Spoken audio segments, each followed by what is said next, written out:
el tema es el siguiente, si tú analizas la palabra hebrea redención, que viene de Geulah, Geulah tiene 5 letras, de las cuales además tiene dentro de estas 5 letras la letra Aleph.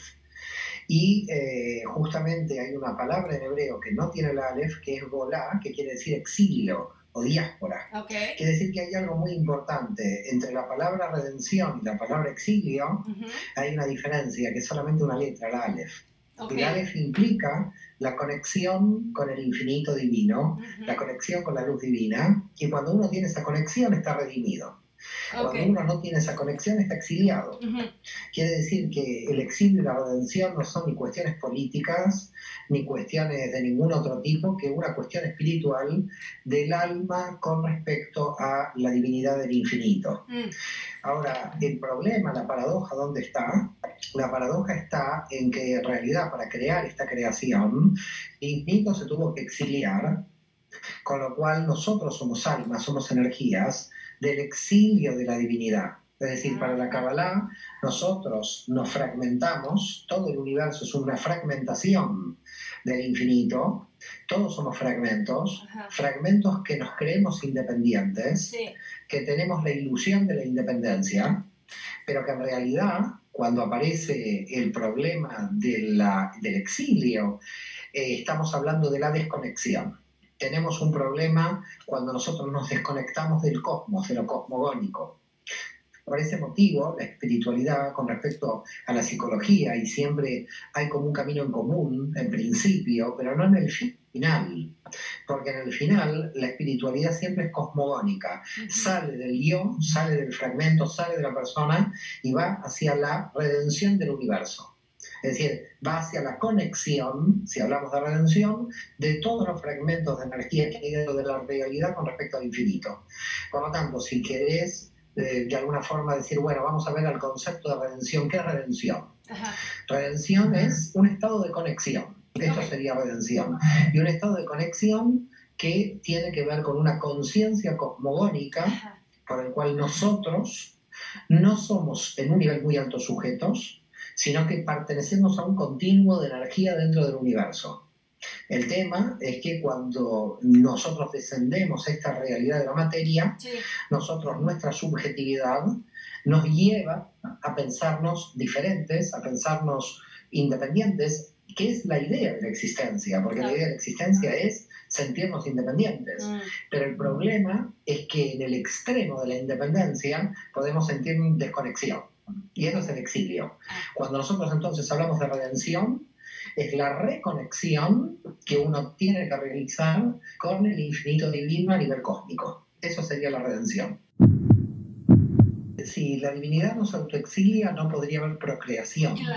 Nosotros, cuando tenemos, por ejemplo, hijos, nos exiliamos, porque estos hijos se pueden pelear con nosotros. Y entonces uno dice, ¿cómo puede ser el ADN mío que se pelee conmigo? Si es mi ADN, no es una cosa muy rara.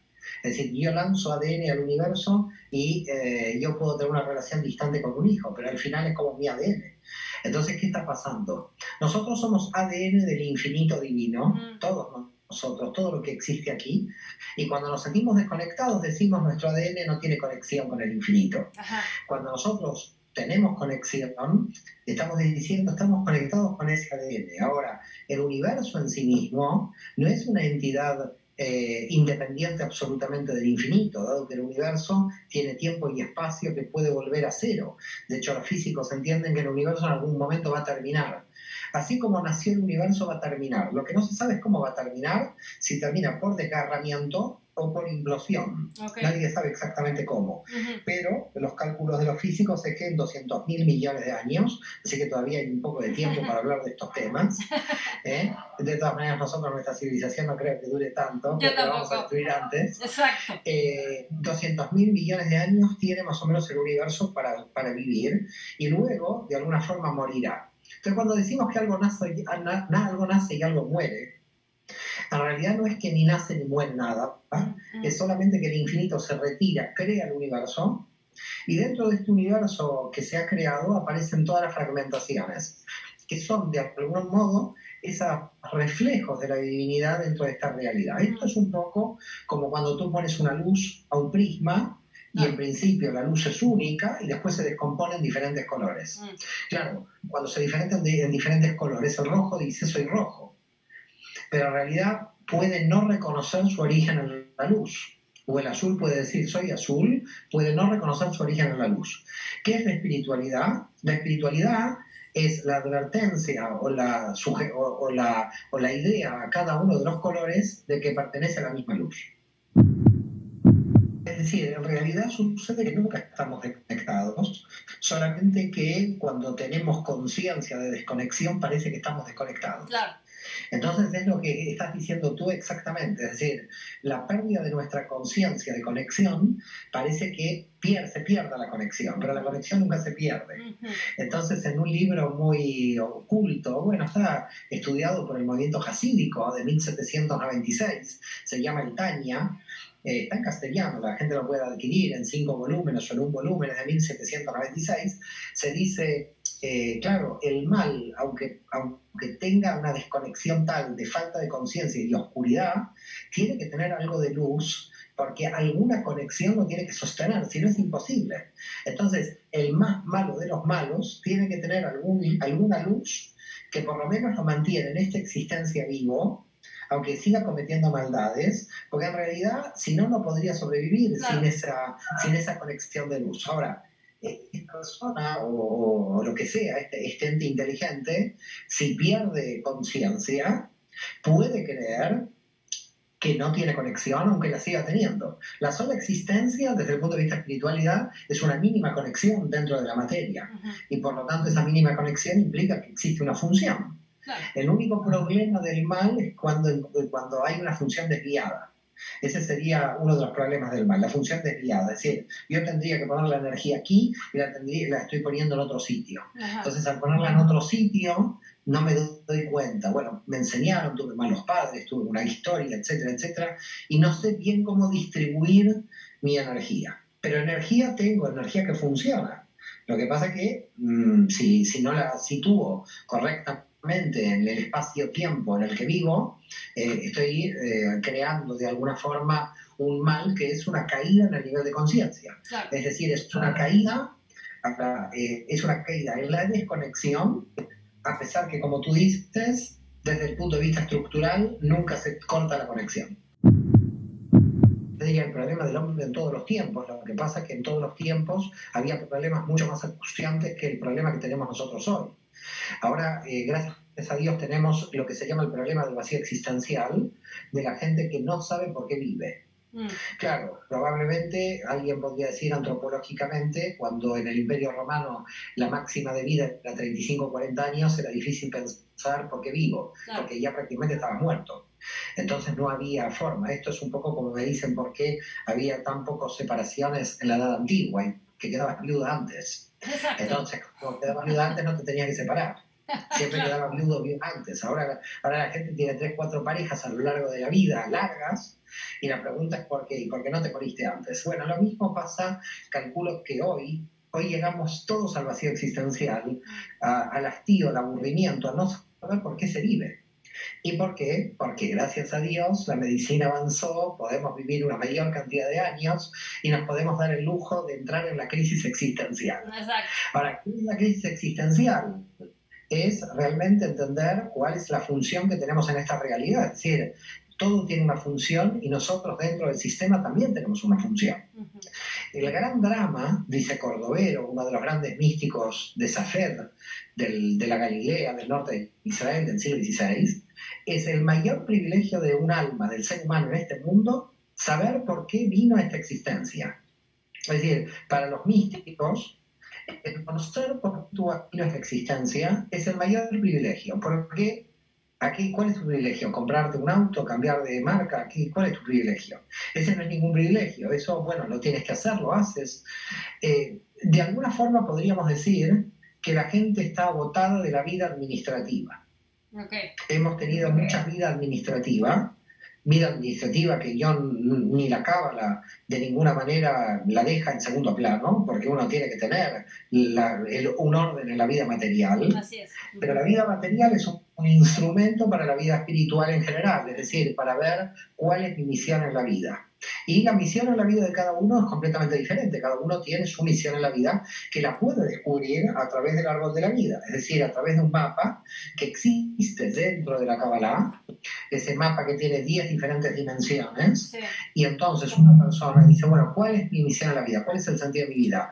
Bueno, lo primero que hay que hacer antes de poder desarrollar el sentido de tu vida es que tus dimensiones estén medianamente equilibradas entre sí.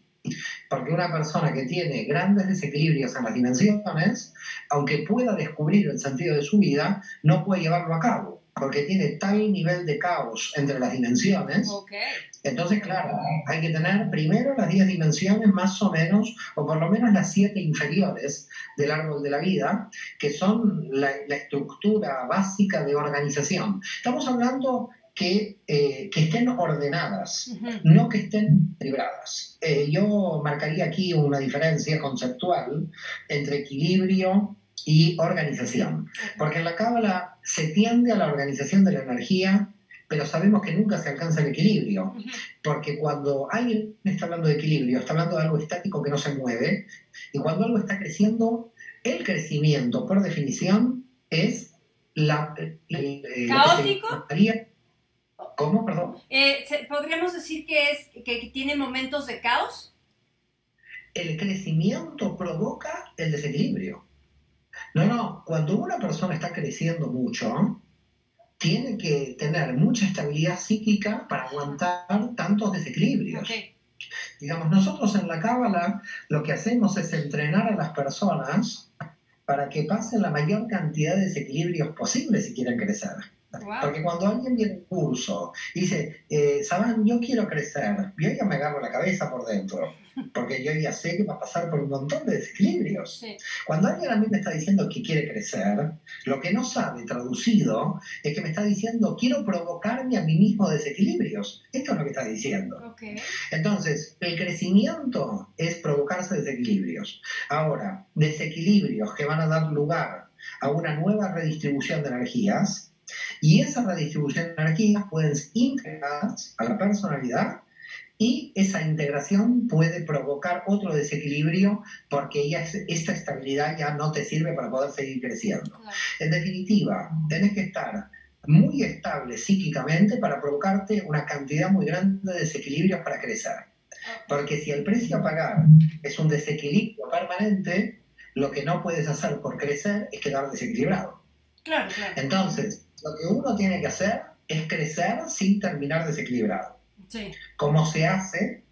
Se provoca el desequilibrio, se integra la nueva luz que tomas en lo que se llama la ampliación del recipiente dentro de la estructura, y en consecuencia vas provocando más rápidos los desequilibrios porque tienes un mayor ejercicio en la integración de la luz. Wow. A mayor ejercicio en la integración de la luz, mayor desequilibrio. Pero si tú provocas un desequilibrio y no tienes ejercitada la integración de la luz, ajá, no te cuento lo que puede pasar. Se vuelve peligroso. Nosotros tenemos dentro del árbol de la vida, dentro de las dimensiones del alma humana, dos estructuras claves de análisis. Una dimensión que se llama la Binah, la mente racional, y una dimensión que es Jochma. Para mí son las que, tras bambalinas, en lo oculto, controlan todo el orden del alma. La Binah son la fuerza de la restricción y la organización, ajá, y la Jochma la fuerza expansiva. ¿Quién quiere crecer? Es la Jochma, la intuición, el conocimiento profético, todo lo que tiene que ver con lo arquetípico. Eso es lo que quiere crecer, eso te da libertad, eso te dice, vamos a la luz. De alguna forma la Jochma te está diciendo todo el tiempo, a ver cómo vamos a conectar con la luz infinita. Por el otro lado, la Binah te está diciendo, no quiero crecer, crecer implica desequilibrio, ajá, y yo quiero seguridad, y en aras de la seguridad, yo no quiero la verdad, sino quiero el mayor sistema de autojustificaciones racionales que me permitan crear autoengaños que me permitan mantener la estabilidad. Okay. Entonces, tenemos dos sistemas, que esos dos sistemas los tenemos cada uno en nuestra alma. Un sistema de autojustificaciones racionales que mantienen el sistema de autoengaños. Ese sistema no quiere ver la verdad, pero nos da tranquilidad. Sí. Y el otro sistema, que es la Jochma, la sabiduría, que quiere ver la verdad, sí. pero que cuando conecta con la verdad es tan dolorosa que se pone en marcha el sistema de seguridad. ¿Qué es la Binah? Claro. El alma humana tiene un gran tema. Primero que todo, somos muy complejos y muy interesantes, porque cuando necesitamos conectar, conectamos, y cuando necesitamos estabilidad, nos autoengañamos. Okay. Aquí el tema es tener la conciencia de que si nos autoengañamos, nos estamos autoengañando. Sí. Este es un poco el problema, porque el problema del alma humana es que cuando se autoengaña, es tan bueno el autoengaño, que en realidad se lo cree como verdad. Ajá. Y es ahí donde empieza el problema. El problema es a qué nosotros denominamos verdad, si al sistema de autoengaño de la Binah, sí, o a esa luz que me llega, que realmente está en conexión con el sentido, la esencia del alma, que es la Neshama. Entonces, claro, lo que nosotros estudiamos en Kabbalah es saber detectar cuándo necesitamos utilizar uno, cuándo necesitamos otro. Cuando estamos utilizando el sistema de autoengaño, saber que es un autoengaño, pero que lo necesito porque necesito un poco de tranquilidad. Cuando ya terminó mi tranquilidad del autoengaño, digo, bueno, ya sé que esto es un autoengaño, voy a contactar con la Jochma, voy a desmontar el autoengaño, pero estoy ahora en condiciones. Por ejemplo, si alguien viene y me dice, bueno, yo quiero tener con usted una sesión, entonces llegamos a la verdad del alma, llegás a la verdad del alma. Yo muchas veces a esta persona le digo, bueno, pero su cambio lo va a hacer dentro de 5 años. ¿Cómo? Si hemos llegado a la verdad de mi alma, pero usted, su sistema de seguridad es muy potente, y lo que tiene ahora no lo va a cambiar. Okay. Y yo le voy a decir cuándo lo va a cambiar. Por ejemplo, cuando sus hijos crezcan. Claro. Porque mientras sus hijos sean pequeños, usted no va a cambiar el sistema de seguridad. Ahora, no hay problema que la persona no cambie el sistema de seguridad. Sí tiene que saber que eso es un sistema de autoengaño, pero que quizás lo necesita porque en el momento en que está descubriendo la verdad todavía no la puede soportar. Entonces nosotros no podemos soportar tanta verdad. Por ese motivo la inteligencia, dice la Cábala, está al servicio de aguantar la luz que viene del infinito. Porque si nosotros llegaríamos a ver toda la verdad, desapareceríamos. De hecho, si llegamos a ver toda la verdad, sabemos que no existimos. Nos volveríamos locos. Claro, y ahí es donde se habría una fusión, ¿no?, inmediata con la luz y ya. Pero imagínate de decirte a ti que no existes. Claro. No me lo vas a creer. Entonces yo no te puedo llevar a este nivel de verdad. Porque el nivel de verdad es nuestra desaparición subjetiva. Sí. Claro. ¿Y cómo hacemos con esta verdad? ¿Cómo la sostenemos? Es desesperante sostener esta verdad. Sí. Entonces, claro, crea angustia existencial, ¿no? Es una angustia terrible la que te crea. Lo que pasa es que si pasas por ahí, te liberas de todas las angustias posibles. ¿Por qué terminas con el miedo a la muerte? El miedo a la muerte se anida cuando se afirma la personalidad subjetiva. Pero tú, cuando anulas la personalidad subjetiva, ya has muerto a lo subjetivo. Claro. Por lo tanto, la mística lo que hace es un planteo de matarte antes de tu muerte. Es decir, te saca tu subjetividad, te conecta con lo cosmogónico, te dice no existís, no tenés más miedo a la muerte, viví feliz. ¿Qué pasa con la gente? Vive con miedo a la muerte, vive mal. Infeliz. Es decir, le tiene miedo a la muerte, le tiene miedo a la vida, porque vive con miedo. Sí. Entonces, ¿le tenés miedo a la muerte? Le tenés miedo a la vida. ¿Cuándo realmente no le tenés miedo a la muerte ni miedo a la vida? Cuando en realidad sabés que no existe ni vida ni muerte.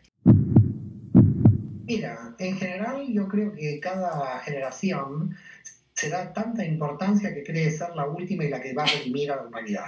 Okay. Entonces yo, la verdad que no creo en ninguna redención general, sino que creo en la redención personal.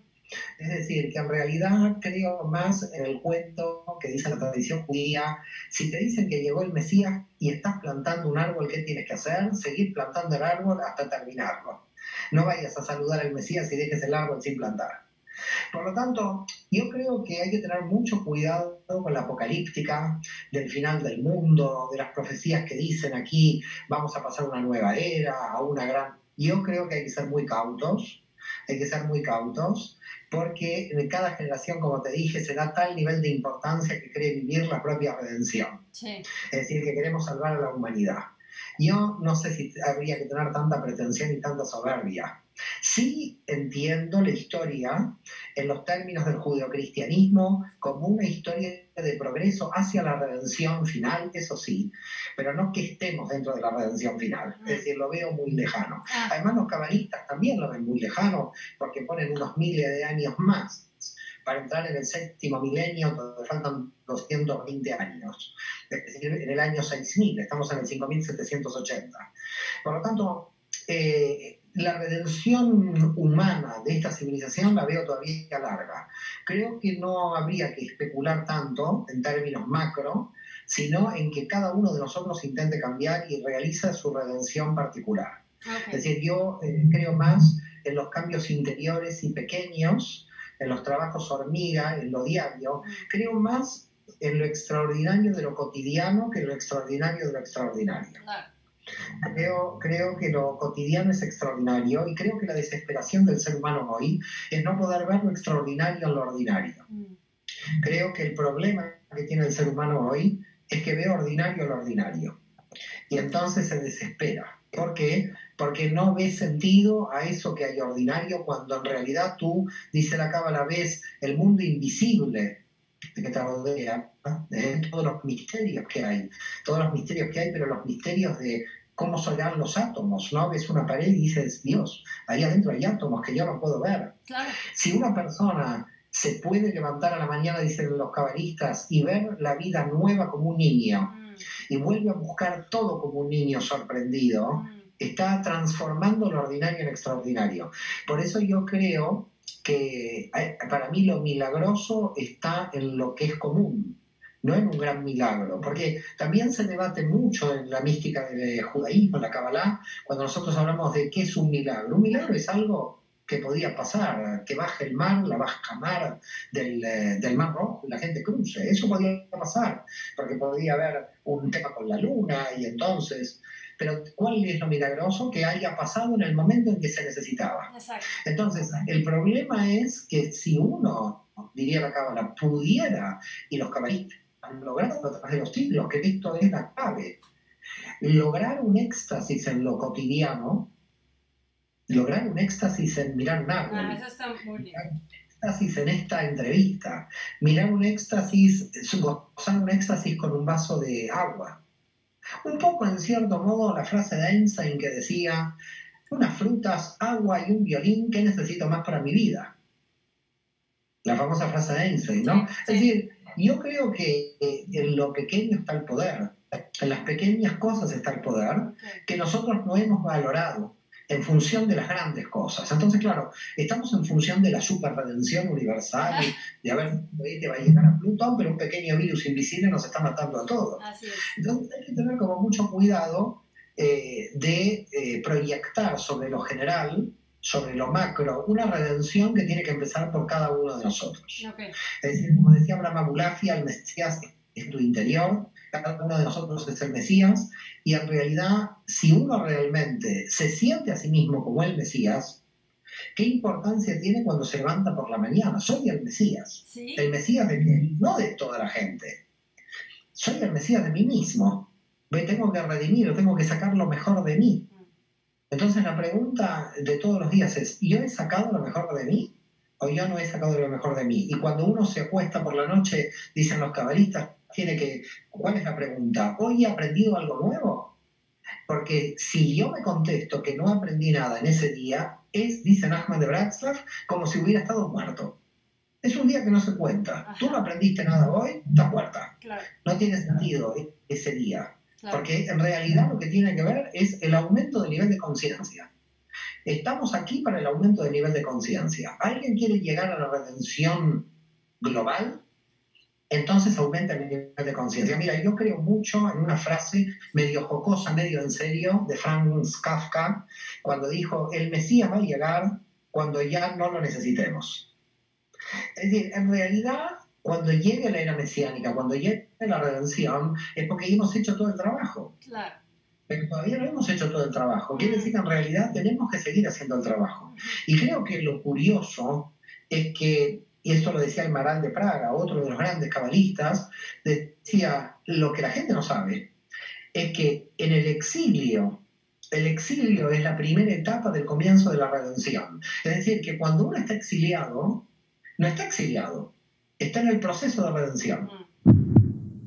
El hombre moderno, tenemos un mal ejercicio que hacemos todos, sobre todo en Occidente, donde nosotros queremos tener resultados de la transformación que a veces tienen que ser resultados exteriores. Ajá. Y el trabajo interior, justamente se llama interior, porque uno lo tiene que hacer en el interior, a veces no se ve sino después de muchos años del trabajo interior que tú estás realizando.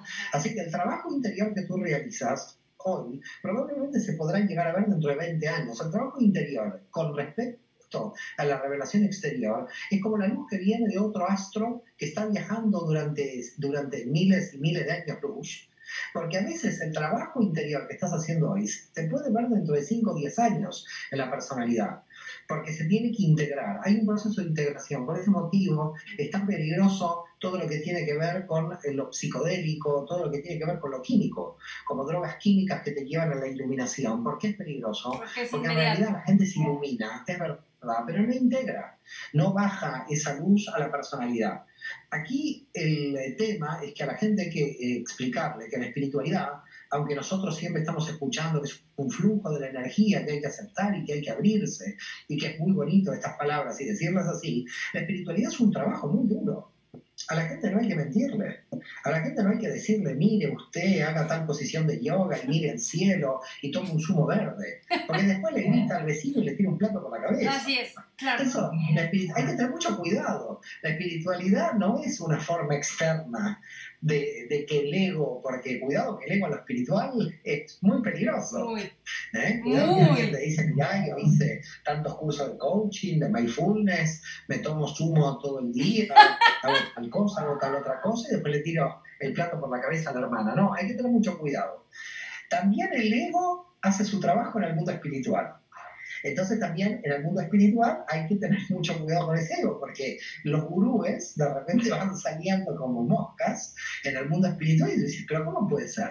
Si esta persona se está trabajando en su interior, necesite tener esta posición, digamos, dentro del grupo. Es como muy curioso. Entonces hay que tener cuidado porque hay que trabajar duro en nuestro trabajo interior, con un nivel muy alto de nuestro autoconocimiento, hasta llegar a un punto, dicen los cabalistas, donde nada te enoje. Opa. Donde nada te enoje, ok. Donde nada te enoje, porque Sí, dicen los cabalistas que el enojo es la medida de tu ego.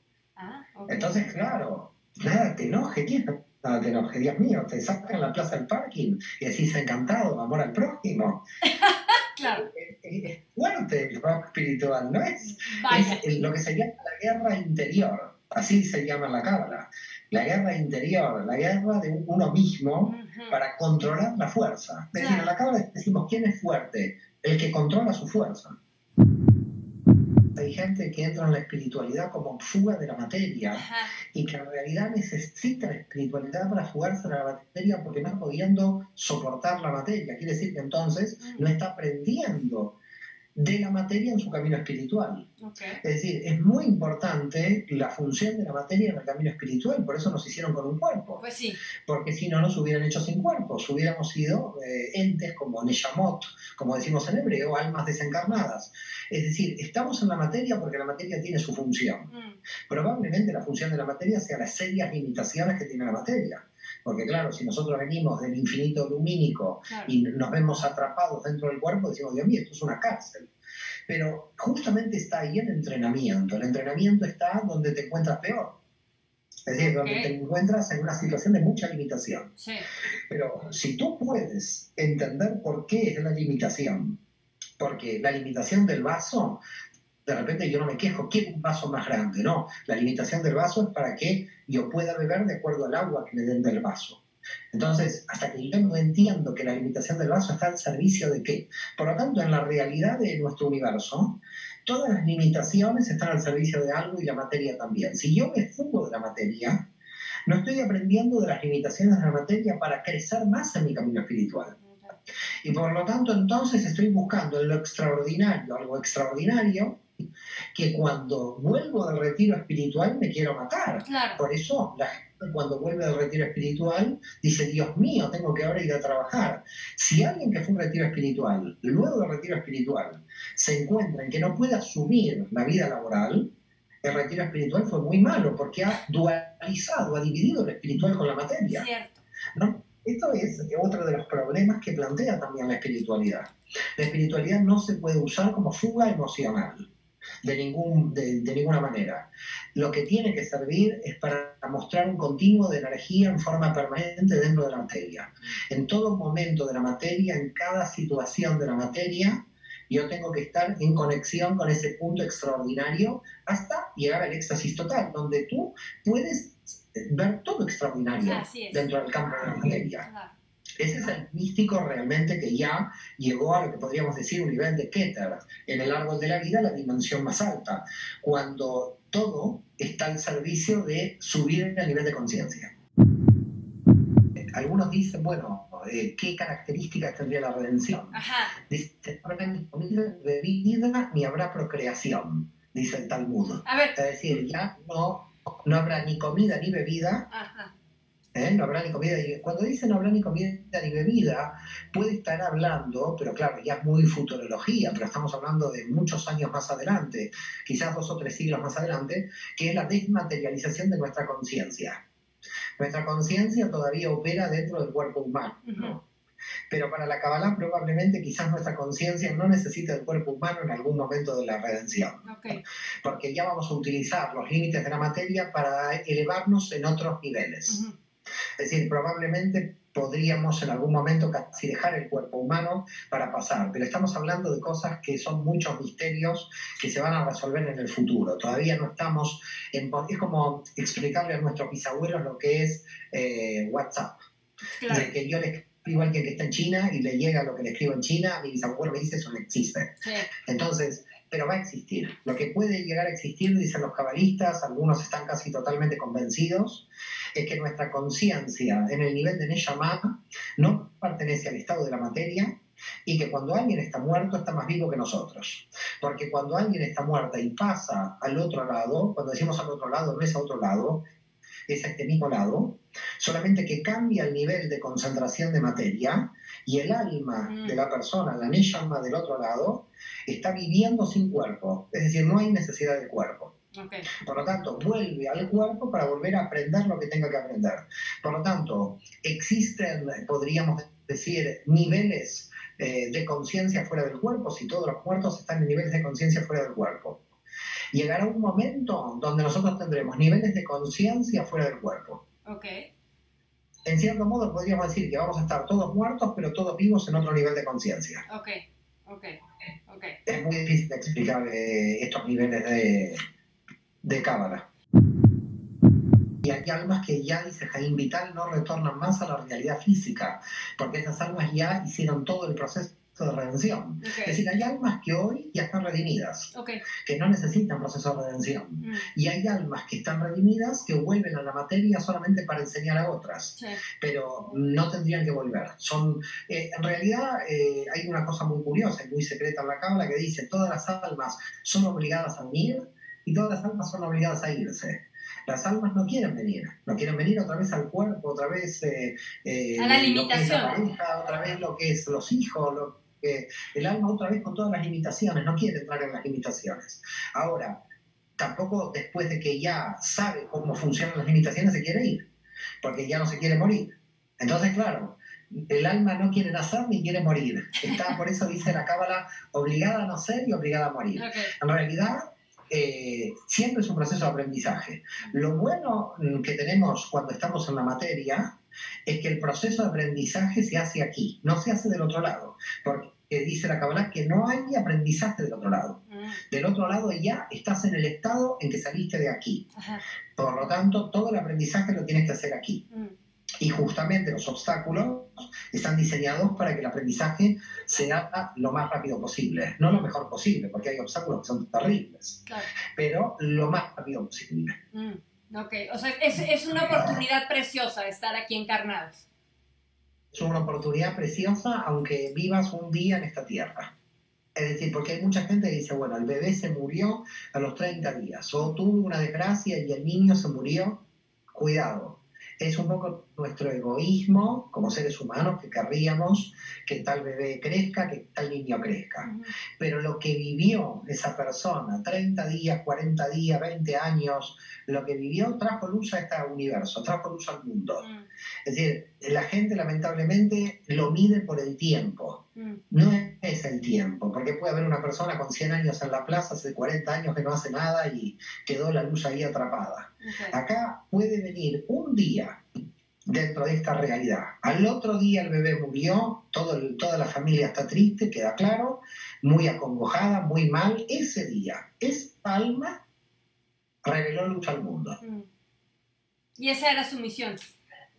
Y esa era su misión. Lo que pasa es que nuestro egoísmo, todo lo queremos para siempre. Este tema del para siempre es una gran desgracia para nosotros. Cuando te dicen, te casas para siempre, ¿cómo para siempre? Quizás se muere uno antes, o te separas. Vives para siempre, no vives para siempre. Esto es para... El para siempre que tenemos en nuestra cultura es una gran desgracia, Sí. Porque mucha gente se aferra al para siempre. Nada es para siempre en esta realidad espaciotemporal. Solamente es para siempre el infinito de la Ein Sof. Nosotros por eso somos fragmentos que vivimos en el espacio-tiempo. Sí. Pero cada uno de los fragmentos, por poco tiempo que esté en esta realidad, está revelando una luz que nosotros no sabemos qué nivel de luz está revelando. Yo muchas veces digo, a muchos cristianos no lo saben, pero Jesús de Nazaret no estuvo 80 años predicando. La prédica de Jesús fue 1 año y medio. 1 año y medio. ¿Qué te parece en 1 año y medio lo que se montó? Bueno, vaya que fue enorme. 1 año y medio. Empezó más o menos, sí, 1 año y medio. Algunos historiadores llegan a decir que máximo 2 años. ¿Qué cosa? A veces no se necesita tanto tiempo cuando hay mucha intensidad. Claro. No se necesita tanto tiempo cuando tenés mucha intensidad. Por ese motivo, la letra más potente del hebreo es la Yod, que es la letra más potente, pero es la más pequeña, y con esta letra empieza el nombre de Dios. Claro. Con la letra más pequeña del alfabeto empieza el nombre de Dios. ¿Por qué Dios elige la letra más pequeña? Porque no necesita revelarse tanto para ver cuál potencia tiene. Claro. Por eso, ¿qué le pasa a un soberbio? Un soberbio muestra mucha potencia porque es muy débil. Imagínate el día que todo el mundo esté convencido de que no se roba. No va a haber más policía. La policía existe porque la gente roba. Claro. Entonces, ¿por qué existe la policía? Porque la gente roba. Imagínate el día que realmente nos amemos al prójimo. Desaparece el ejército, porque los ejércitos es porque no nos amamos entre nosotros. Es decir, en realidad, si tú te pones a pensar la vida real que vivimos, todo lo que existe es producto de nuestros desequilibrios. Claro. Todo lo que existe es producto de nuestros desequilibrios. Es decir, si nosotros tuviéramos misericordia por el pobre, no existirían los impuestos. Pues los impuestos nos obligan a pagar algo para dárselo a la gente que no puede. Pero en realidad, si tú le darías a la gente que no puede, no existirían los impuestos. Porque el impuesto es que nos imponen algo para sacarnos una parte para distribuirlo obligadamente. ¿Por qué nos tienen que obligar a distribuir obligadamente? Porque no hay misericordia. Cierto. Si existiría misericordia, no tendríamos que estar obligados a la distribución. Si no existiría el robo, no estaríamos con la policía. Si no existiría el odio, y tendríamos amor al prójimo. Fíjate que todo lo que hemos estructurado en la organización social es producto de nuestros desequilibrios. Por eso te digo, la redención va a llegar, dicen los grandes cabalistas, cuando el ejército y la policía no existan más. Porque ¿por qué existe la policía y por qué existe el ejército? Con mucho cariño a muchos policías y gente militar que es muy buena gente, pero ¿por qué existen? Existen porque el ser humano no se ha redimido. Porque si el ser humano se ha redimido, los policías y la gente militar estarían en los laboratorios o en las bibliotecas estudiando. En vez de estudiando, ¿qué están haciendo? Están cuidando que unos no se maten con los otros. Nuestro nivel de conciencia es tan bajo que necesitamos policía y ejército. Las propias condiciones de nuestras sociedades actuales nos están marcando el nivel de conciencia que tenemos. No nos tenemos que ir demasiado a ideas utópicas de redención para saber en qué estado nos encontramos de conciencia. Claro. La propia realidad de la estructura social nuestra nos muestra el bajísimo nivel de conciencia que tenemos. Quizás nosotros no nos merecemos ser los portavoces de la redención. Okay. Es decir, El cromañón no pudo hacer la redención, ni el neandertal. Probablemente se tuvo que ir evolucionando para ver si podemos llegar a la redención. Pero puede ser que quedemos como el neandertal, que nosotros no seamos el final de esta evolución hacia la redención. Porque la redención es un sistema de evolución. Cuando uno habla de rectificación en lo espiritual, que es el está hablando de la evolución de la conciencia. Claro. Por lo tanto, estamos hablando de evolución, ¿eh? Claro. Hay que tener cuidado. Lo que pasa es que estamos dando vuelta a Darwin. En vez de hablar de evolución de la materia, estamos hablando de que la materia refleja la evolución de la conciencia. Así es, el tikkun es esa rectificación del alma donde el alma tiene que llegar en algún momento, y de hecho puede llegar, a una felicidad continua, a un éxtasis continuo, pese a que tu vecino te robó la plaza de parking, tú sonreír y decir qué bonito que es este universo. En definitiva, la rectificación de tu calidad de víctima-verdugo, porque en el sistema anterior tú partes del verdugo con poder o de la víctima que también tiene poder, pero ni la víctima del verdugo se pueden rectificar nunca, porque ya asumieron sus roles. Okay. Para poder asumir un rol de rectificación tienes que salir de la víctima-verdugo. Ni eres verdugo ni eres víctima, y si eres verdugo y eres víctima, el problema es que eres verdugo y víctima de tu propia alma, porque tu alma, con su calidad de víctima, pasó a ser su propio verdugo. La persona que está enojada, que está triste, que está, como decimos en la cábala, atrapada por Satán, es una persona no solamente que no se quiera redimir, sino que en realidad ya está contenta con la personalidad que toma, aunque sufra. Ajá. Porque hay mucha gente que sufre, pero ya está acostumbrada a esa personalidad. Por lo tanto, lo peor que muchas veces sucede es que la persona esté tomada por la personalidad del sufrimiento, tanto de la víctima verdugo. Si tú no sales de la víctima verdugo, porque el verdugo no aprende, es verdugo, y la víctima no aprende, es víctima. Aquí, para realmente aprender y subir al nivel de conciencia, tienes que salir de todos los roles. Y si sales de todos los roles y te desidentificas de todos los roles, estás creciendo. ¿Tomaste un rol con el que te identificas? Bueno, tómalo. Pero ya lo único que estás haciendo es defender el rol, no crecer. Siempre cualquier arquetipo te da un espacio de seguridad. Cualquier arquetipo te protege. Por eso todo arquetipo es un ídolo que te protege. Es decir, en realidad estamos todo el tiempo creando ídolos que nos protejan. Una bandera, un himno, un equipo de fútbol, mi familia, la familia del enemigo, la familia del primo. Todos son tribus y divisiones y fragmentaciones, y a qué pueblo, a qué religión pertenecemos, y vamos creando ídolos conceptuales, reales, imaginarios, todos con el objetivo de nunca rectificar, siempre quedarnos en una situación infantil de nunca crecer.